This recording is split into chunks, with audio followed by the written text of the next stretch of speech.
Welcome back to CMA Telugu ఛానల్లో మనం GST related topic మాట్లాడుకుంటూ ఉన్నాము ప్రజెంట్.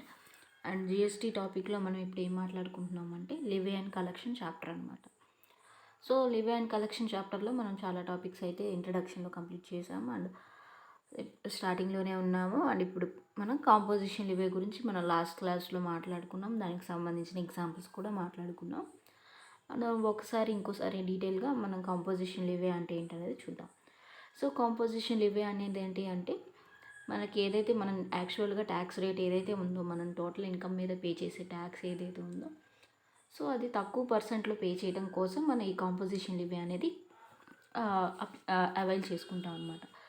సో కాంపోజిషన్ లివే అవ్వాలంటే జనరల్గా అయితే మనకి 5 lakhs కానీ ఆర్ మన స్టేట్కి సంబంధించి టర్నోవర్లో less than or equal to 10% state turnover ఉంటే అప్పుడు మనం కాంపోజిషన్ లివే అంటాం.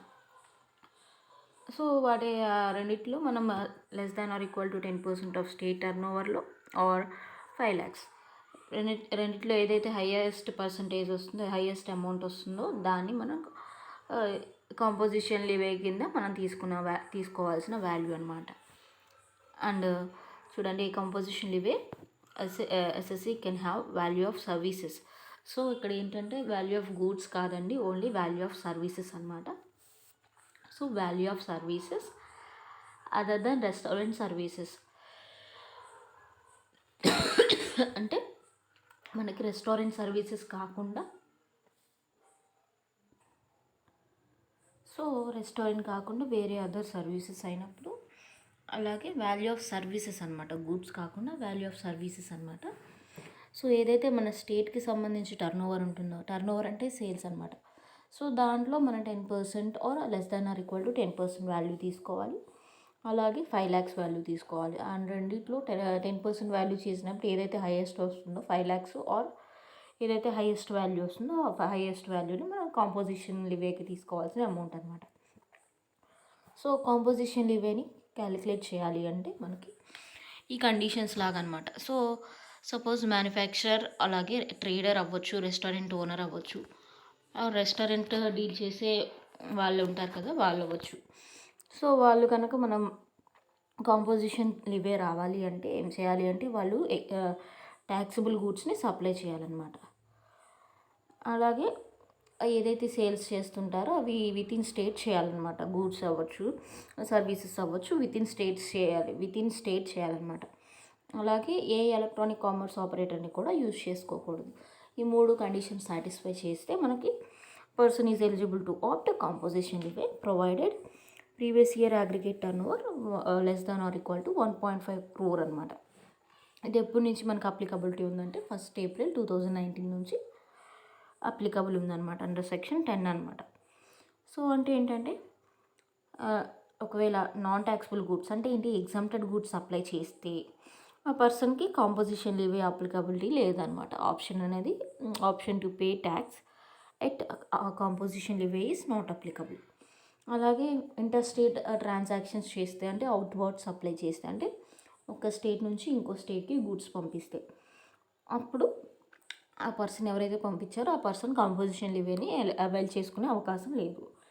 అలాగే ఆ పర్సన్ ఎవరైనా సరే ఎలక్ట్రానిక్ కామర్స్ ఆపరేటర్ని యూజ్ చేసుకుంటూ, లైక్ అమెజాన్, ఫ్లిప్కార్ట్ ఇలాంటి వాళ్ళని యూజ్ చేసుకుంటూ తన సప్లైస్ కనుక జరిపితే అప్పుడు ఆ పర్సన్కి కాంపోజిషన్ లివే ఎలిజిబిలిటీ లేదనమాట.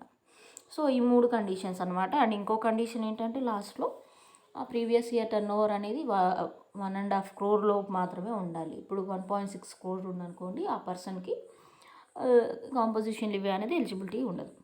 సో ఈ ఎవరికి చెప్పారు అంటే మ్యానుఫ్యాక్చరర్కి, అలాగే రెస్టారెంట్కి, అలాగే ట్రేడర్కి అనమాట.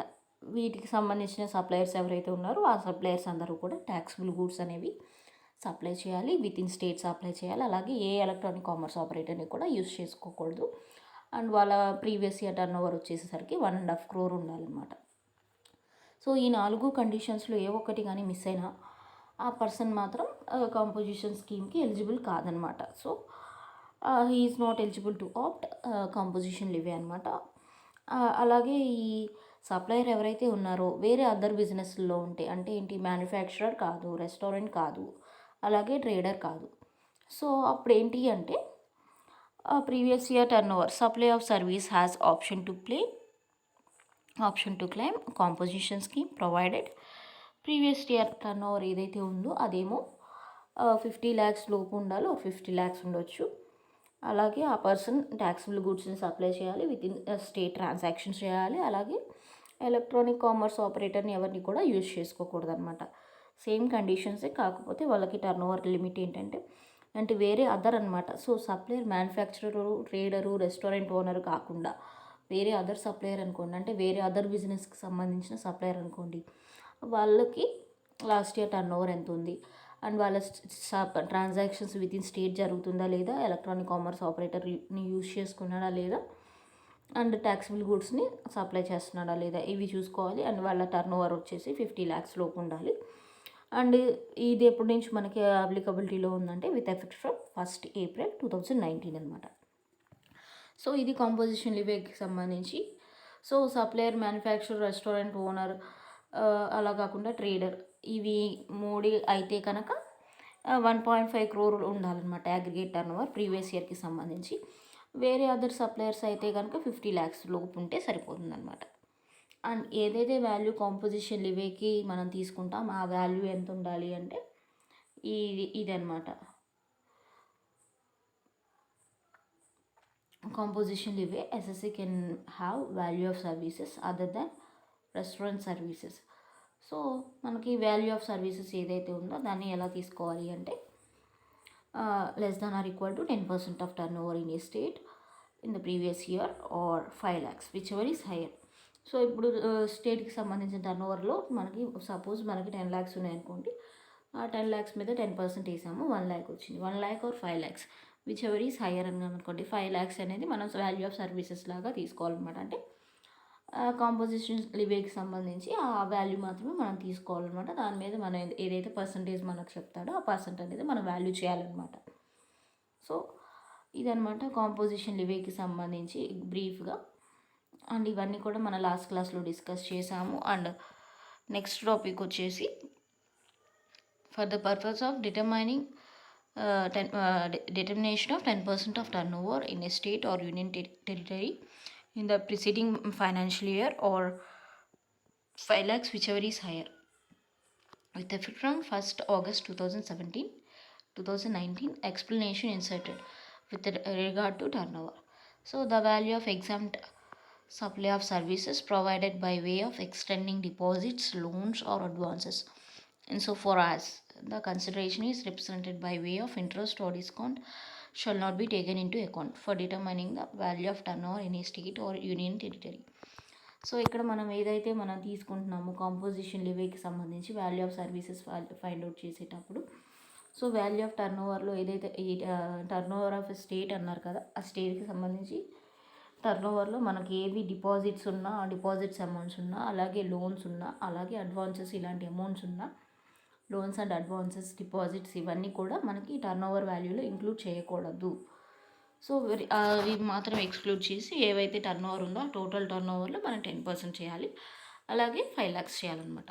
సో ఇదనమాట టాపిక్. సో ఆ డిపాజిట్స్ వాల్యూ అలాగే ఇంట్రెస్ట్కి సంబంధించిన వాల్యూ ఇవన్నీ కూడా మనం ఎక్స్క్లూడ్ చేయాలన్నమాట. Shall not be taken into account for determining the value of turnover in a state or union territory.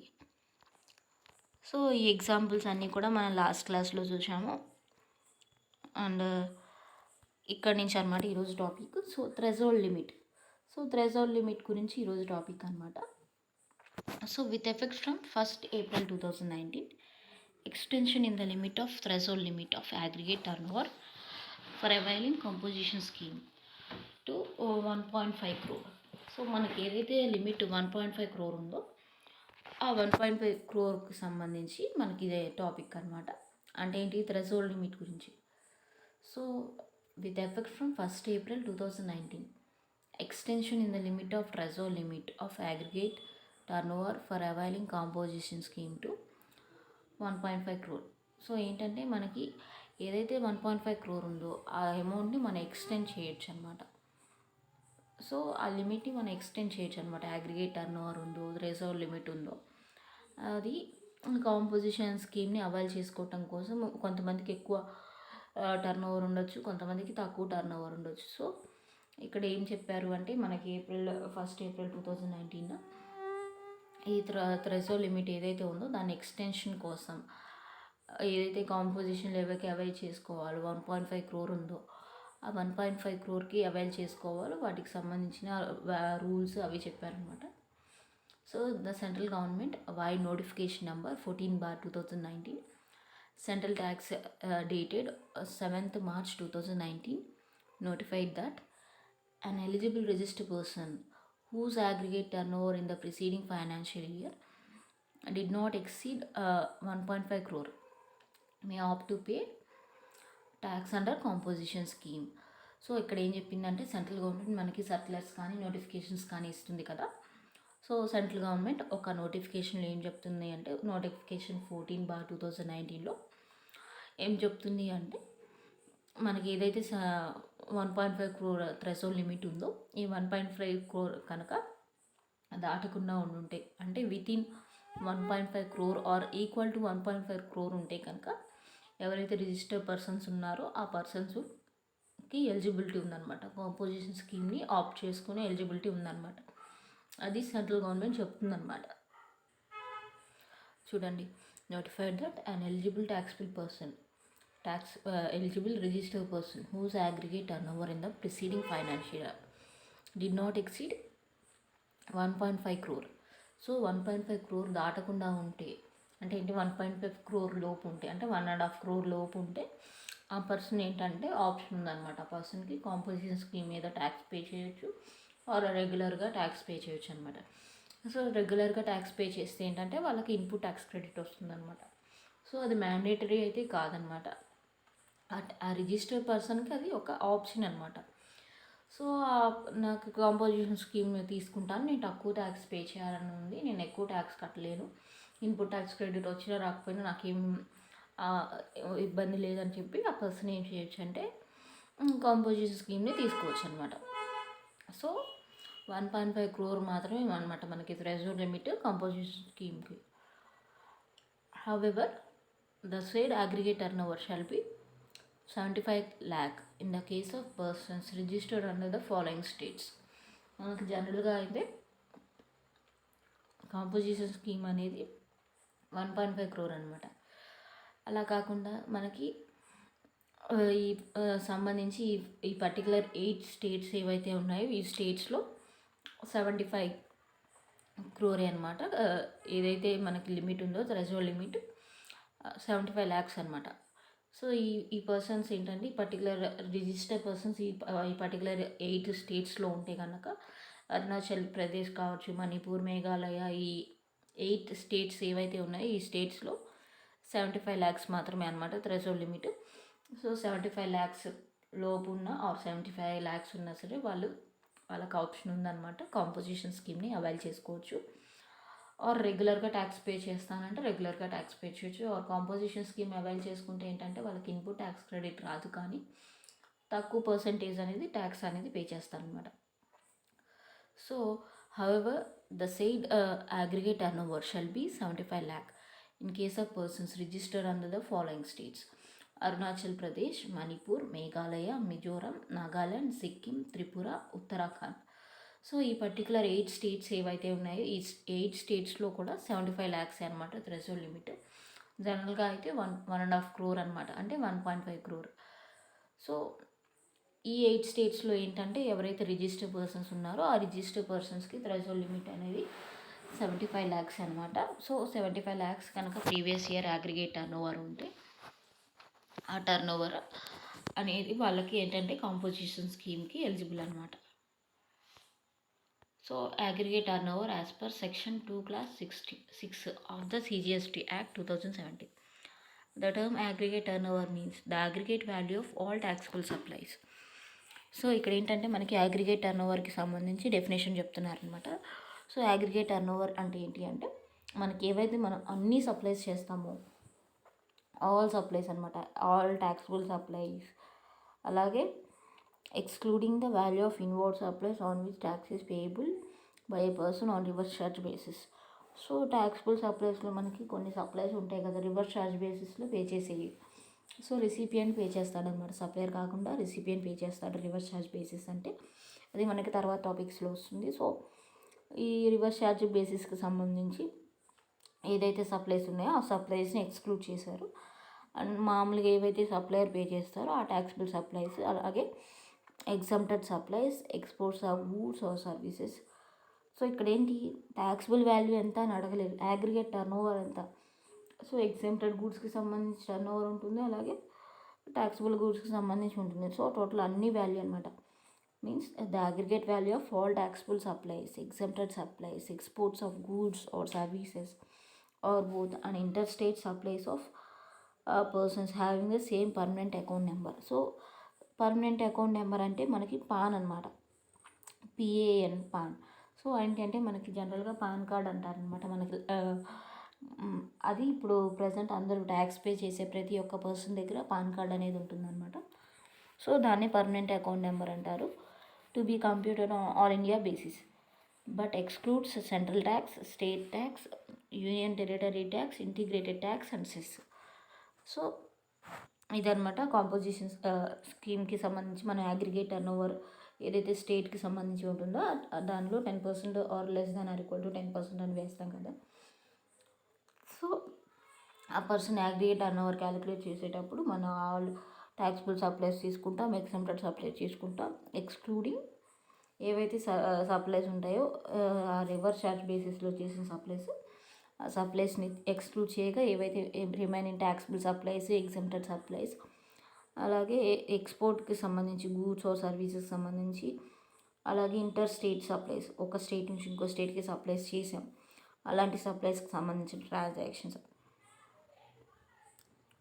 To be computed on all India basis but excludes central tax, state tax, union territory tax, integrated tax and cess. So and ఏమి exclude చేస్తాము అంటే ఆ aggregate టర్న్ ఓవర్లో first ఏం exclude చేసాము, reverse charge basics సంబంధించి ఏవైతే సప్లైస్ ఉన్నాయో వాటిని ఎక్స్క్లూడ్ చేసాము. తర్వాత ఏం ఎక్స్క్లూడ్ చేస్తున్నాం అంటే central tax, sales tax, union territory tax, అలాగే ఇంటిగ్రేటెడ్ ట్యాక్స్ అండ్ సెస్, ఇవి ఎక్స్క్లూడ్ చేస్తున్నాం. ఎందుకంటే ఇవి ఎక్స్క్లూడ్ చేసినా కానీ మనం తర్వాత పే చేస్తాం అనమాట. సో ఇంటర్ స్టేట్ ట్రాన్సాక్షన్ జరిగినప్పుడు ఇంటిగ్రేటెడ్ ట్యాక్స్ పే చేస్తాం. అలాగే యూనియన్ టెరిటరీకి సంబంధించి ట్యాక్స్ కనుక జరిగిందనుకోండి, సప్లై జరిగితే వాటికి సంబంధించి ట్యాక్స్ పే చేస్తాం. సో అగ్రిగేట్ టర్న్ ఓవర్ వీటికి సంబంధించిన ట్యాక్స్లు అనేవి central tax, state tax, union territory tax, integrated tax and cess, ఇవన్నీ కూడా మనం సపరేట్గా మళ్ళీ పే చేస్తాం. కాబట్టి దీనిలో టర్న్ ఓవర్లో అగ్రిగేట్ టర్న్ ఓవర్లో ఎక్స్క్లూడ్ చేసాం అనమాట.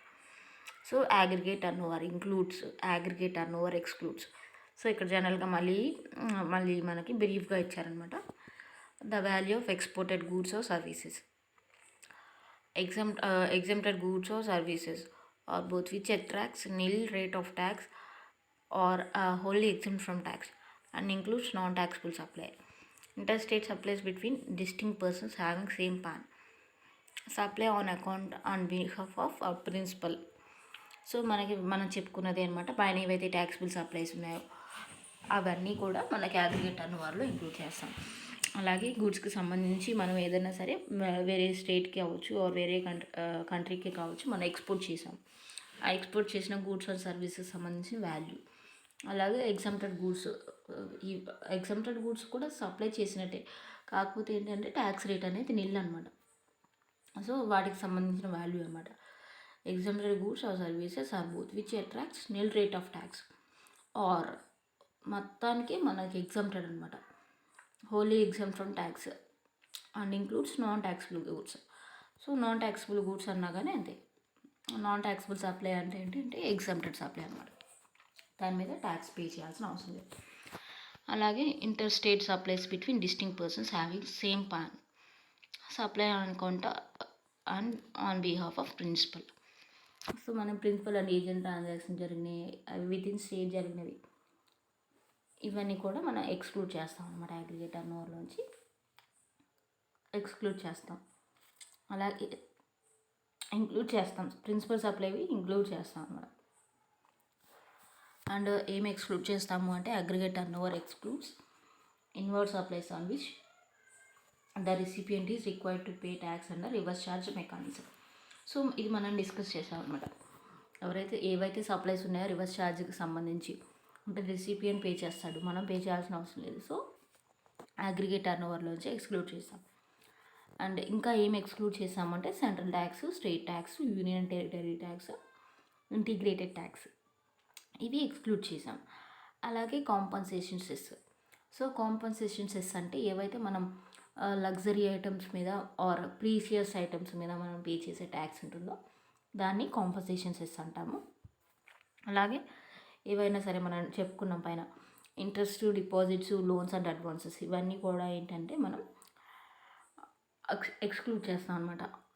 అగ్రిగేట్ టర్న్ ఓవర్లోంచి ఎక్స్క్లూడ్ చేస్తాం. అలాగే ఇక్కడ ఇంపార్టెంట్ పాయింట్స్ ఇచ్చారు చూడండి.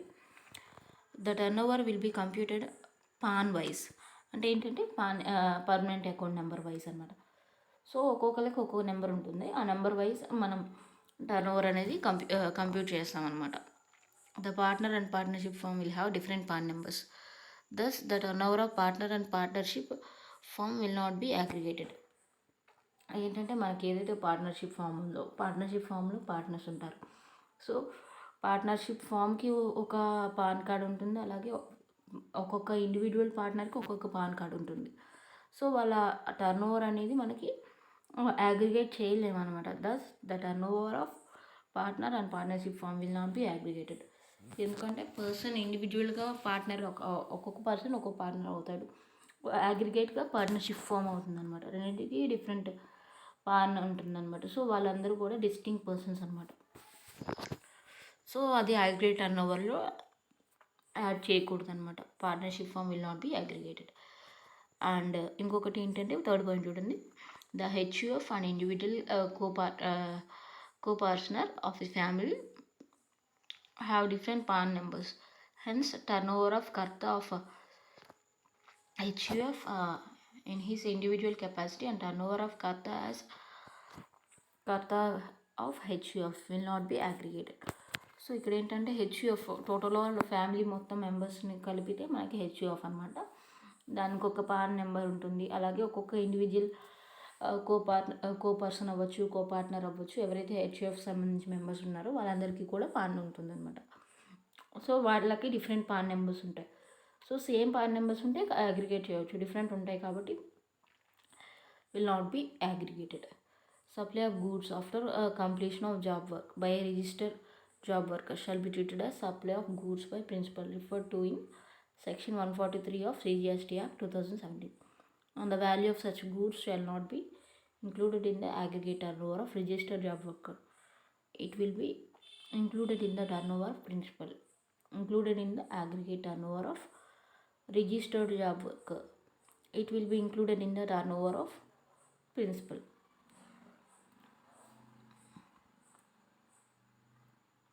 సో మనకి ఒక ఏదైనా పర్టికులర్ జాబ్ అనేది మనకి సెట్ చేశారనుకోండి, అసెషన్.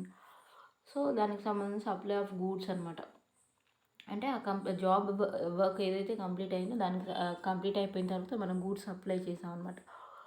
మనం ఏంటంటే ఇక్కడ రిజిస్టర్డ్ జాబ్ వర్కర్ అనమాట. మన వర్క్ కంప్లీట్ అయిపోయిన తర్వాత మనం వాళ్ళకి గూడ్స్ అనేవి సప్లై చేసాము. అండ్ దాన్ని ఎలా ట్రీట్ చేస్తారంటే supply of goods by principal. So ఇది ఎక్కడ చెప్పారు అంటే referred to section 143 of CGST act. And ఏవైతే మనం గూడ్స్ సప్లై చేసామో ఆ గూడ్స్కి సంబంధించి ఆ వాల్యూ ఎంత ఉందంటే the value of such goods shell not be included in the aggregate turn over. So ఏదైతే మనం జాబ్ వర్క్ అసైన్ చేసామో ఆ అసైన్ చేసిన జాబ్ అనేది మనం కంప్లీట్ చేసాము. అండ్ మనం ఒక రిజిస్టర్డ్ డీలర్ అనమాట. మనం గూడ్స్ సప్లై చేసాం. తర్వాత ఏదైతే మన జాబ్ వర్క్ కంప్లీట్ అయిపోయిందో ఆ జాబ్ వర్క్ ఏదైనా అవని, ఒక రూమ్ కన్స్ట్రక్షన్ చేయొచ్చు, ఒక వాల్ కన్స్ట్రక్షన్ చేయొచ్చు, ఏదైనా సరే పర్టికులర్ జాబ్ వర్క్ అనేది మనకి అసైన్ చేసినప్పుడు ఆ జాబ్ అనేది మనం కంప్లీట్ చేసి తర్వాత గూడ్స్ అనేది సప్లై చేసాము వాళ్ళకి. సో ఆ గూడ్స్కి సంబంధించి వాల్యూ ఏదైతే ఉందో ఆ వాల్యూని మనం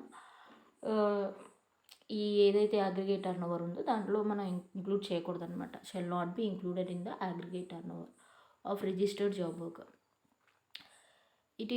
కానీ అది ఎక్కడ ఇంక్లూడ్ చేయవచ్చు అంటే it will be included in the turnover of principal.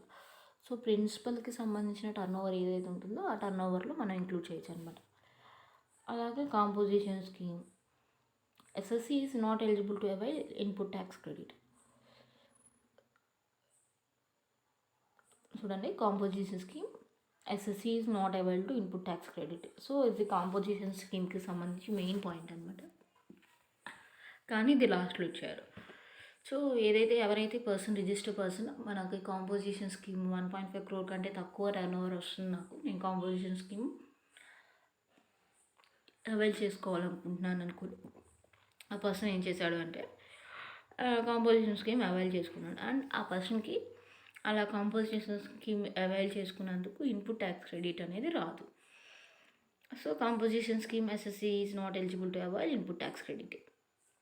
అంటే ఎవరైతే అప్పుడు పర్చేస్ చేసినప్పుడు పే చేసే ట్యాక్స్ని మనం సేల్ చేయాల్సినప్పుడు పే చేయాల్సిన ట్యాక్స్లోంచి మనం లెస్ చేసుకుంటాం అనమాట. అప్పుడు ఏంటంటే మన ట్యాక్స్ అనేది మనకు కొంచెం బెనిఫిట్ వస్తుంది అనమాట. 2 సార్లు ట్యాక్స్ అనేది పే చేయాల్సిన అవసరం లేదు. So casual taxable person and non resident taxable person are not eligible for composition scheme. So ఎవరైతే క్యాజువల్ ట్యాక్సిబుల్ పర్సన్ ఉన్నారో అలాగే నాన్ రెసిడెంట్ ట్యాక్సిబుల్ పర్సన్ ఉన్నారో not eligible for composition scheme అనమాట. నాన్ రెసిడెంట్ ట్యాక్సిబుల్ పర్సన్ అంటే వేరే country నుంచి and మన India వచ్చి ఏదో చిన్న బిజినెస్ స్టార్ట్ చేశాడు. చిన్న బిజినెస్ అవ్వచ్చు, పెద్ద బిజినెస్ అవ్వచ్చు. ఆ పర్సన్ రిజిస్టర్ అయినా సరే మనం ఏమంటామంటే నాన్ రెసిడెంట్ ట్యాక్సిబుల్ పర్సన్ అని అంటాం. సో వాళ్ళందరూ కూడా ఈ కాంపోజిషన్ స్కీమ్ని అవైల్ చేసుకునే అవకాశం లేదనమాట. Persons not entitle to avail and composition scheme. And ఏ పర్సన్స్ మనకి కాంపోజిషన్ స్కీమ్ని అవైల్ చేసుకోవడానికి వీల్లేదు. సో ఏ పర్సన్స్ మనకి కాంపోజిషన్ స్కీమ్ని అవైల్ చేసుకోవడానికి వీల్లేదు అంటే persons not entitle to avail composition scheme. So ఇక్కడ ఇది సెక్షన్ 10 అనమాట. సో సెక్షన్ 10 అంటే ఏంటి అంటే ఎగ్జామ్టెడ్ సెక్షన్ అనమాట. సో వీళ్ళకి కాంపోజిషన్ స్కీమ్ అనేది రాదనమాట. ఇక్కడ పర్టికులర్ కొన్ని పర్సన్స్ గురించి చెప్తున్నారు. సో ఈ పర్టికులర్ పర్సన్స్ ఏంటంటే వాళ్ళకి టర్న్ ఓవర్ ఎంతైనా ఉండని, 75 lakhs ఉండని, 1.5 crore ఉండని, సో వాళ్ళ థ్రెషోల్డ్ లిమిట్ ఎంతైనా ఉండని వాళ్ళకి కాంపోజిషన్ స్కీమ్కి అవైల్ చేసుకునే అవకాశం లేదనమాట. ఆ CGST యాక్ట్లోనే చెప్తున్నారనమాట. Section 10 Class 2 of CGST Act specifies the benefit of composition scheme shall not be granted if a taxable person is engaged in supply of services other than restaurant and outdoor catering services. So మనకి ఏదైతే restaurant services కాకుండా are outdoor catering కాకుండా వేరే other services ఏవైతే supply చేస్తున్నారో except supply of services other than those referred to in Class B of paragraph 6 of Schedule 2 of value not exceeding 10% of a turnover in state or union territory in the preceding financial year or 5 lakhs whichever is higher. So మనకి composition scheme గురించి చెప్పినప్పుడు మనం ఏం చెప్పుకున్నారు, manufacturer, trader, restaurant owner, అలాగే restaurant కాకుండా వేరే outdoor catering కాకుండా వేరే అదర్ సర్వీసెస్ అప్లై చేస్తున్నారు, వీళ్ళు కాంపోజిషన్ స్కీమ్కి అవైలబిలిటీ లేదనమాట. అలాగే మనకి మ్యానుఫ్యాక్చరర్ కాకుండా ఆర్ రెస్టారెంట్ ఓనర్ కాకుండా ఆర్ రెస్టారెంట్ సర్వీసెస్ కాకుండా ఆర్ ట్రేడర్ సర్వీసెస్ కాకుండా వేరే అదర్ సర్వీసెస్ని కనుక సప్లై చేస్తుంటే సప్లై ఆఫ్ సర్వీసెస్ అప్పుడు వాళ్ళ టర్న్ ఓవర్ ఎంత ఉన్నా సరే వాళ్ళకి ఏంటి అంటే మనకి ఇక్కడ కాంపోజిషన్ స్కీమ్కి అవైలబిలిటీ లేదనమాట. సో వాళ్ళు మ్యానుఫ్యాక్చరర్, ట్రేడర్, రెస్టారెంట్ ఓనర్ వీళ్ళు మూడిట్లో ఏ సప్లైరు కాకపోతే కనుక వాళ్ళు సప్లై చేసే సర్వీసెస్ ఏవైనా సరే వాళ్ళు కాంపోజిషన్ స్కీమ్కి అవైలబిలిటీ లేదు, వాళ్ళ టర్న్ ఓవర్ ఎంత ఉన్నా సరే. అలాగే engage in making of a supply of any goods which is not leviable to tax under this act.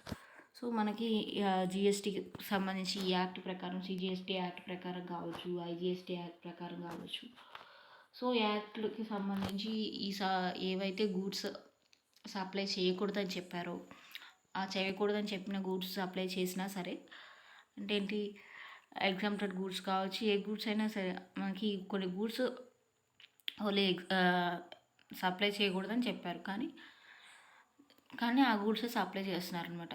So engaged in making of supply of goods which is not leviable to tax under this act. అంటే ఏంటి like non taxable goods అయినా supply చేస్తున్నారు. Or కొన్ని గూడ్స్ని మనకి ఇక్కడ కొన్ని ఈ యాక్ట్లో మనకి సప్లై చేయొద్దని చెప్పారు. గూడ్స్ ఏవైతే ఉన్నాయో ఆ గూడ్స్ మీద ట్యాక్స్ పడదు, ఆ గూడ్స్ దానికి సంబంధించి ఏ ట్యాక్స్ అనేది మనకి రాదు. సో ఆ గూడ్స్ సప్లై చేయొద్దు అన్నారు. లైక్ నిషేధించిన గూడ్స్ అనొచ్చు అనమాట తెలుగులో చెప్పాలంటే. సో ఇలాంటి గూడ్స్ సప్లై చేస్తున్నారు అనమాట. వీళ్ళకి కాంపోజిషన్ స్కీమ్ అనేది అవైలబిలిటీ లేదు. అలాగే engaged in making of any inter state outward supply of goods. So ఇది మనకి మెయిన్ పాయింట్, మనం చెప్పుకున్నాం కదా, కండిషన్స్లోనే చెప్పుకున్నాం. ఇంటర్ స్టేట్ సప్లైస్ జరిగినాయి అనమాట. అంటే విత్ ఇన్ స్టేట్ కాకుండా వేరే అదర్ స్టేట్కి మనం సప్లై చేస్తున్నాం. అప్పుడు కూడా ఆ సప్లయర్కి ఎలిజిబిలిటీ లేదనమాట. ఈ కాంపోజిషన్ స్కీమ్ని అవైల్ చేసుకునే ఎలిజిబిలిటీ లేదు.